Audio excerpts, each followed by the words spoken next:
नमस्कार, कैसे हैं आप? हमारे बुजुर्ग भी कहा करते थे कि दांत में मंजन आंख में अंजन नित कर नित कर नित कर, और कान में उंगली नाक में उंगली मत कर मत कर मत कर। तो इन चीज़ों का हमें विशेष ध्यान रखना है।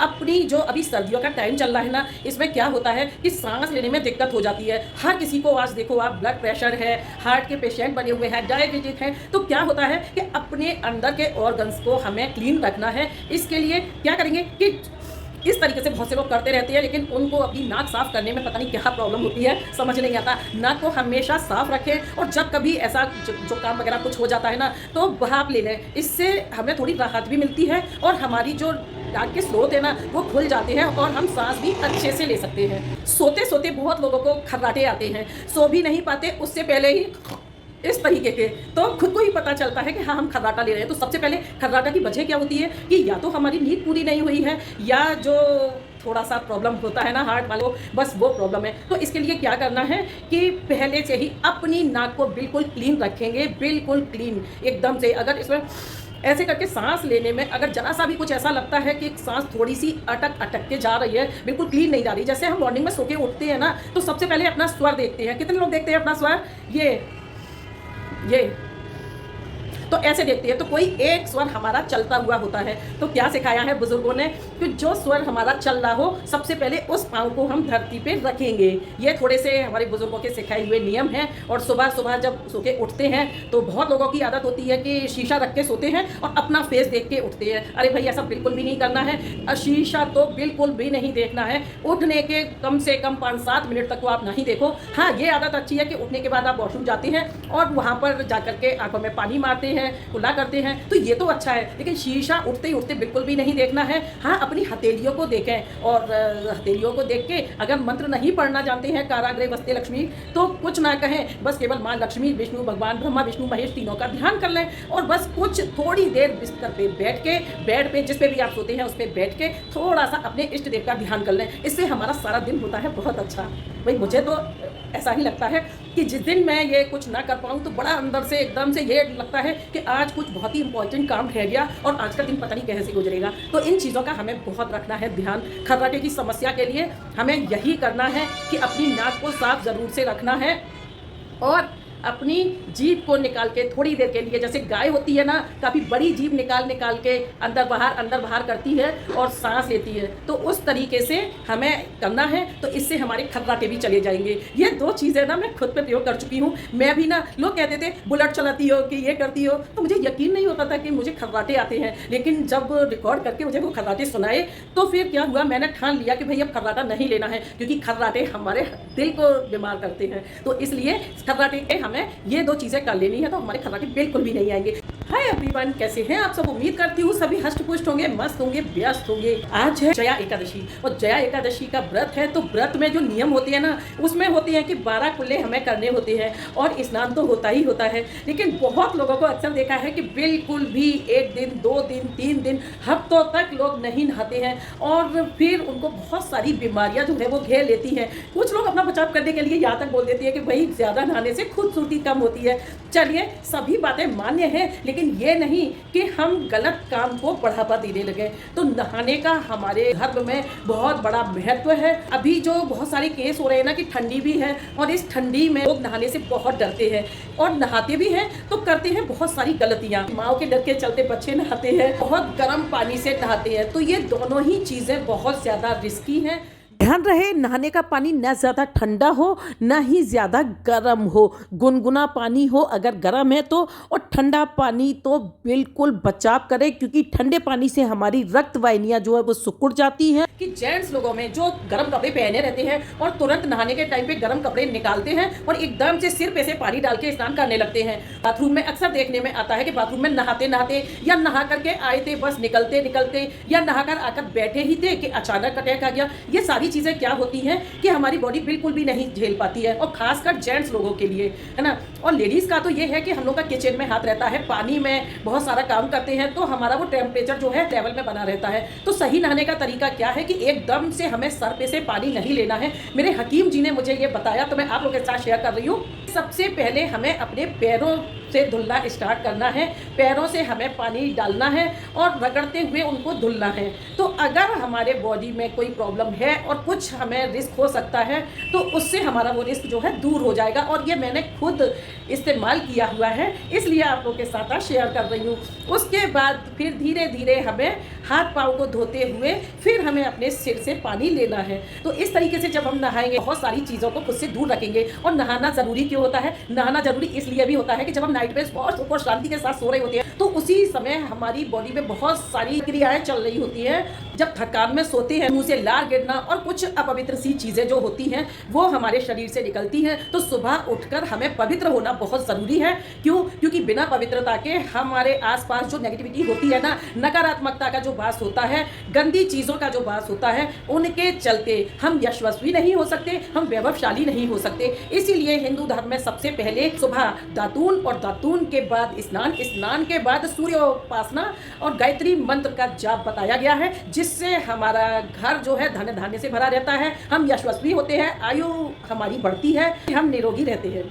तो नहाना हमारे लिए बहुत ज़रूरी है और इसके ऊपर मैं और भी बाद में बात करूंगी। लेकिन आज बात करूंगी कि हम लोग अपने किचन में इंडक्शन का इस्तेमाल करते हैं, तो उसके इस्तेमाल करने से लेकर के उसके खरीदने तक का थोड़ा सा यहाँ पे बताऊंगी कि अगर आप घर में बच्चों के साथ हैं तो ऐसा इंडक्शन लें कि जो स्टील बॉडी का ना हो। स्टील बॉडी के भी इंडक्शन आजकल मार्केट में आए हुए हैं, बिल्कुल भी ना ले। प्लास्टिक बॉडी का हैवल से लेके, और अभी वी-गार्ड का इंडक्शन यूज़ कर रही हूँ इस वक्त, और बहुत सारा काम करती हूँ मैं फुल किचन का उसी पे। और बच्चे भी कभी भी इस्तेमाल कर लेते हैं, तो कोई ऐसी रिस्क वाली बात नहीं है। हाँ, हमें थोड़ा सा ध्यान ज़रूर रखना होता है।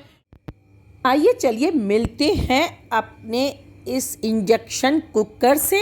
इसमें ये दे रखे हैं presets, timer preset, milk, idli, boil, ये dosa, chapati, rice, manual, fry, ये सभी दे रखे हैं। ये ऑन ऑफ का स्विच है, ये डाउन का है, ये सभी टाइमर वगैरह जो दे रखा है, प्लस माइनस से टेम्परेचर कम और ज़्यादा कर सकते हैं हम। कभी कभी क्या होता है कि हम कुछ चीज़ बनाते हैं और फटाफट बनाने के लिए हम फुल कर देते हैं, तो हमें फुल बिल्कुल भी नहीं करना है। सब का अलग अलग टाइम होता है। जैसे इसमें जो है वो 1500 का है ऑन करने के बाद, तो इसको ऑन कर दिया है और देखते हैं ये जो बोला जाता है हीटिंग पैनल होता है, वो हीट करता है, एलिमेंट होता है उसमें, मैग्नेट होता है, जो भी कहें। तो देखिए ऑन होने के बाद ये बिल्कुल गर्म नहीं है, इस पर हाथ लगा के दिखा देती हूँ। और ऑन करने के बाद जब हम इस पर कोई बर्तन नहीं रखते हैं तो ये बीप बीप करने लगता है। ये इंडक्शन का जो फैन होता है ना, ये उसे कूल रखने का काम करता है। और कभी कभी देखा है कि बहुत सारी गंदगी जम जाती है, तो इस गंदगी को बिल्कुल भी ना जमने दें। एक ब्रश की हेल्प से या किसी कपड़े से, कपड़ा याद रखें गीला नहीं होना चाहिए, बिल्कुल भी गीले कपड़े से हमें सफाई नहीं करनी है किसी भी इलेक्ट्रिक चीज़ की। अब ये है इसका कूलिंग फैन, यानी कि एग्जॉस्ट फैन कह सकते हैं आप। ये नीचे से एयर खींच करके अंदर जो मैग्नेट होता है उसको ठंडा रखता है, वायरिंग वगैरह सभी को। और इस पे बिल्कुल भी ये जिस तरीके की गंदगी जम रही है ना, ये बिल्कुल भी नहीं होनी चाहिए। इसको टाइम टू टाइम हमें साफ करते रहना चाहिए कि ये अपना काम अच्छे से कर सके और हमारी इंडक्शन कुकर की उम्र लंबी हो सके। काफ़ी घरों में देखा है कि पूरा पूरा दिन ये चलता रहता है, जो कि गलत है। इससे हमारा ये जो ऊपर का प्लेट है वो कमज़ोर हो जाता है और हीट के कारण अंदर की वायरिंग भी ख़राब हो जाती है। और जब हम इसे रखें तो देख ले कि स्लैब हमारा बिल्कुल भी साफ़ हो, पानी की बिल्कुल नमी की कोई भी गुंजाइश नहीं होनी चाहिए। धूल मिट्टी या आटा वगैरह जो भी कुछ हमारी किचन में होता है वो कुछ नहीं होना चाहिए, क्योंकि वो अगर नीचे होगा तो ये फैन इसको ऊपर की तरफ खींचेगा। और जब नमी और डस्ट अंदर जाएगी तो उससे हमारी जो मैग्नेट है उस पर असर पड़ेगा, वायरिंग पे असर पड़ेगा। लिहाजा हमारा ये इंडक्शन कुकर जल्दी से ख़राब होने का डर रहता है। दिखाती हूँ कि 1200 दिखा रहा है, ये फुल इसका 1500 है। तो मैं इसको बॉयल पे ले लेती हूँ। चाय रख के दिखाई है मैंने, बॉयल पे कर देती हूँ या मिल्क पे कर देती हूँ। तो मिल्क पे 300 हो जाएगा ये। और देखिए 300 पे कितनी स्पीड से ये चाय उबल गई है। तो डिपेंड करता है कि हम क्या बनाने जा रहे हैं, उसी हिसाब से इसमें जो प्रीसेट दिए हुए हैं उससे हम इसको सेट कर सकते हैं। और चाय जैसे बन गई या दूध उबल गया, तो जैसे उफान आ रहा है ना, तो हमें डायरेक्ट भी इसका जो मेन स्विच है वहाँ से ऑफ़ नहीं करना है। हमें सबसे पहले क्या करना है कि ये ऑफ़ ना करके हमें नीचे यहाँ से ऑफ़ करना है और 1 मिनट का वेट करना है। जब तक फ़ैन इसको ठंडा नहीं कर दे तब तक मेन स्विच से पावर हमें नहीं कट करनी है। इंडक्शन चलाते चलाते जब हमारा काम खत्म हो जाता है तो क्या आप भी डायरेक्ट पावर स्विच को ऑफ करते हैं? अगर ऐसा करते हैं तो बिल्कुल भी ना करें, इससे हमारे इंडक्शन की उम्र कम होती है। सबसे पहले उसे हम ऑफ करेंगे, उसके बाद भी फैन चलता रहता है तो क्या है कि वो उसे कूल करता है, उसके बाद हमें डायरेक्ट उसे जो हमारा स्विच है वहाँ से बंद करना है। यहाँ एक स्टील की बाल्टी में पानी भर के गर्म करने के लिए बॉयल पे मैंने सेट कर दिया है। और रही बात इंडक्शन पे क्या बर्तन इस्तेमाल करें, तो आजकल नॉन स्टिक सभी के घर में होते हैं। हाँ, स्टील के बर्तन भी काम में लिए जा सकते हैं जिनका तला जो है थोड़ा समतल हो। समतल किसी भी बर्तन को, स्टील के को इंडक्शन पे इस्तेमाल कर सकते हैं। अब यहाँ ये मेरा कुकर है जो इंडक्शन बेस्ड ही है, इसको सैंडविच बॉटम बोला जाता है। ये जो दिख रहा है ना होल वाला एरिया, तो ये इंडक्शन पे चलने के ही बर्तन हैं। ये जैसे कढ़ाई है, ये भी इंडक्शन बेस्ड है। मार्केट में अगर आप कहेंगे इंडक्शन बेस्ड बर्तनों के लिए तो तुरंत आपको वो बर्तन मिल जाएंगे। और घर में जो सिंपल वेस्ट वाले जो होते हैं ना, जैसे टिफ़िन हो गया, कटोरियाँ हो गई, चपटी थालियाँ हो गई, या आटा लगाने वाला परात हो गया, ये जैसे मेरे पास बनचुक है स्टील का, तो इसको भी बिल्कुल देखिए समतल है ना, और ये आटा लगाने वाली है मेरे पास परात। तो इस पे भी आपने कई बार मुझे देखा होगा काढ़ा बनाते हुए, दूध गर्म करते हुए। तो ये सभी जो बर्तन है ना, तो ये सभी इसके बॉटम को गर्म करते हैं। तो ये लेयर जो दिखाई जा रही है ना, तो इसको बॉटम ही बोलते हैं। और मैं यहाँ दिखा दूँ, देखिए बातों बातों में मेरा पानी ये हो गया गर्म। देखिए इसमें भाप उठने लगी है।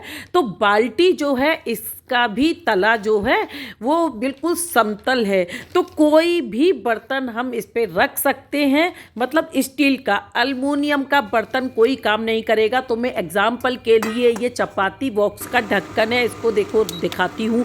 ऑन कर दिया है और ये आवाज़ आने लगी, देखिए इसको गर्म होने की। अब पानी डाल के दिखाती हूँ, देखिए कितनी ज़ोर से छनका है ये पानी। कहने का मतलब है कि हमें हमारी चीज़ों के हिसाब से ही इसका टेम्परेचर जो प्रीसेट से है वो सेट कर लेना चाहिए। तुरंत गरम बर्तन एकदम से रख के बिल्कुल भी ना छोड़ें, क्योंकि इससे हमारे बर्तन भी ख़राब होते हैं। यहाँ मैं एक एग्जांपल भी दे देती हूँ और दे देती हूँ एक कुकिंग टिप्स। क्या है कि इस गर्म पानी में मैंने लहसुन को डाल दिया है। लहसुन को हमें फटाफट से छीलना है, तो क्या करें, 15 मिनट के लिए उसे गुनगुने पानी में डाल के रख दें और उसके बाद बहुत आसानी से इसके सभी छिलके उतर जाते हैं। उम्मीद करती हूँ कि आज की जो छोटी छोटी सी जानकारियाँ दी हैं आप लोगों को जरूर से पसंद आई होगी। पसंद आए तो लाइक करें, सब्सक्राइब करें मेरे चैनल हिजरी वाइब्स को, शेयर करें फ्रेंड्स, फैमिली और रिलेटिव्स के साथ। और पहली बार आए तो बेल आइकन को प्रेस करना बिल्कुल भी ना भूलें, ताकि वीडियोस के नोटिफिकेशन फर्स्ट एंड फर्स्ट आपके सामने हो। हंसते रहें, हंसाते रहें, मस्त रहें, व्यस्त रहें, देखते रहें मेरे साथ हिजरी वाइब्स को। Thanks for watching. प्यारस की शाम है, उलझने तमाम है, कड़वा है, फीका है, शिकवा क्या कीजिए, जीवन समझौता है, घूट घूट पीजिए। सुख हो लेकिन शांति ना हो तो समझना कि आप सुविधा को गलती से सुख समझ रहे हैं। यदि हम गुलाब की तरह खिलना चाहते हैं तो हमें कांटों के साथ तालमेल की कला सीखनी होगी। न जाने कौन सा गुनाह कर बैठे हम कि तमन्नाओं की उम्र में तजुर्बे मिल रहे हैं। दौलत से सिर्फ सुविधाएं तो मिलती हैं, सुख नहीं। सुख मिलता है आपस के प्यार से, अपनों के साथ से। अगर सिर्फ सुविधाओं से सुख मिलता तो धनवान लोगों को कभी दुख ही ना होता। ईश्वर के प्रति अपनी आस्था को कठिन समय में भी कम न होने दें, क्योंकि ईश्वर जिससे अधिक प्यार करते हैं उन्हें ही ईश्वर अग्नि परीक्षाओं से गुजारते हैं। अब जा रही हूँ दूध लेने और बस गाय माता का थोड़ा दर्शन हो जाएगा। घर आ चुकी हूँ वापस दूध लेके और अब करूँगी शाम की पूजा की तैयारी। तो सुबह अपना रामायण का जाप नहीं कर पाई थी, तो आज शाम को करूँगी रामायण का जाप। खाटू श्याम जी की चालीसा का भी पाठ जो करते हैं ना, तो मनोकामनाओं के लिए इस पाठ को किया जाता है। धन धान्य की कमी नहीं रहती, समृद्धि की कमी नहीं रहती, और जो सच्चे मन से स्मरण करते हैं बाबा का, उनके जीवन में कभी भी हार का सामना नहीं होता है। समाज में उच्च स्थान मिलता है, यश प्राप्त होता है, और पाठ करने से जीवन की हर समस्या का हल बड़ी आसानी से मिल जाता है। और इस चालीसा को पढ़ने से अच्छे स्वास्थ्य और लंबी आयु का भी आशीर्वाद मिलता ही मिलता है। हर एकादशी विष्णु भगवान को समर्पित होती है, कृष्ण भगवान को समर्पित होती है, तो बाबा खाटू श्याम जी की भी इसमें पूजा होती है। और द्वादशी पे पारण होता है, तो मेन पूजा जो है द्वादशी की होती है।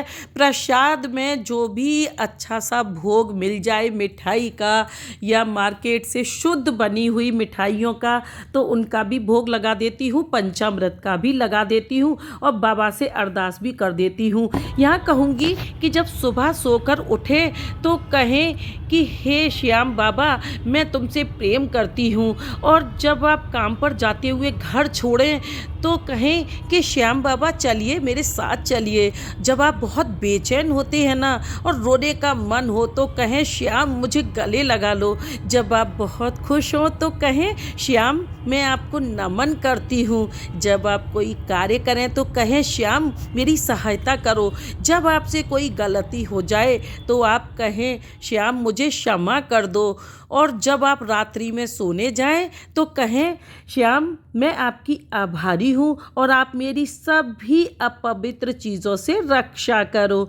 श्याम बाबा मैं तुम्हें प्रेम करती हूँ। जब आप इस प्रकार करेंगे तो आप कभी भी श्याम बाबा को नहीं भूलेंगे। हर समय सिमरन चलता रहेगा, आप कोई गलती भी नहीं करेंगे, क्योंकि श्याम आपके साथ हैं। आपका हर कार्य ठीक से होगा और बाबा आपकी सहायता करेंगे। धार्मिक पुस्तकों का पढ़ना, जप करना, माला फेरना, पूजन करना, सभी के बाद आरती करना बहुत ज़रूरी होती है। धूप दीप से आरती करके और फिर यहाँ अपनी पूजा को विराम दिया जाता है, आशीष लिया जाता है सभी देवी देवताओं का। और हाँ, कभी कभी मन बहुत अशांत होता है। आज पूजा करते करते ही कशी का आ गया मैसेज और मन हो गया बहुत उदास। कभी कभी कुछ चीज़ें हमारे बस में बिल्कुल भी नहीं होती हैं, तो बस मन थोड़ा सा ना कचोटता रह जाता है। जब कभी भी रोने का मन होता है ना, तो बस अपने बाबा के सामने रोए, अपनी इष्ट के सामने रोए। दुनिया वाले तो छलावा हैं, सब देखकर हंसते हैं, खुशियाँ मनाते हैं और पता नहीं क्या सुकून ढूंढते हैं अपना। तो अपने आंसुओं को ना अपने अंदर पीना भी एक कला ही होती है। हम अपने इष्ट के सामने जब अपना रुदन करते हैं तो हमारी प्रार्थना सीधे सीधे उनके दिल तक पहुंचती है। मेरा मानना है कि दुनिया वालों चाहे कोई भी रिश्ता हो, अपने आंसू वहीं दिखाने चाहिए जहां हमें कोई समझने वाला हो, ना कि हमारी खुशकी उड़ाने वाला। लोग रो रो कर सुनते हैं और हंस हंस के हमें बदनाम करते हैं। हर बार हमारे रोने का कारण कोई दुख ही नहीं होता। बच्चे जब घर से बाहर होते हैं तो उनकी चिंता फिक्र भी हमें रुलाती ही है। कभी कुछ कह नहीं पाते हैं ना, तो बस अंदर ही अंदर घुट रहते हैं, और घुटना ही हमारे लिए सबसे बड़ी कमज़ोरी होती है। हाँ, 2 द्रग बिंदु अगर हम डाल देते हैं ना, तो हमें बहुत खुद से ही दिलासा मिलता है, और फिर दूसरे ही पल हम बहुत स्ट्रॉन्ग हो जाते हैं। रोना हमारी कमज़ोरी नहीं होती है, रोना होता है हमारा किसी का दिल से अटैचमेंट होना। तो बस यहाँ पर काशी की बहुत याद आती है, और उसके बिना मुझे बिल्कुल भी अच्छा नहीं लगता, और मैं उसे कमज़ोर भी नहीं करना चाहती। तो बस यही है कि इतनी ज़रूर प्रार्थना करती हूँ अपने भगवान के सामने बैठकर कि बस मेरे बच्चों के सुनहरे भविष्य की कामना तो मैं कर ही सकती हूँ, और जो उनकी मेहनत है उसका फल उन्हें मिले, इसके लिए भी भगवान से प्रे करने का हक रखती हूँ। जब कभी मेरा मन बहुत उदास होता है ना, तो मैं गीता जी का और रामायण जी का पाठ करती हूँ। मन को बहुत सुकून मिलता है और ये टिमटिमाते हुए तारे हमें बहुत कुछ सिखाते हैं। घंटों इनसे बात करती हूँ तो मन से जितनी भी उथल पुथल होती है ना, सब बाहर हो जाती है। तो बस मिलती हूँ नेक्स्ट वीडियो में बहुत सारी अच्छी अच्छी जानकारियों के साथ। कर देती हूँ एक रिक्वेस्ट, लाइक करें, सब्सक्राइब करें और शेयर करें फ्रेंड्स, फैमिली, रिलेटिव्स के साथ। Thanks for watching.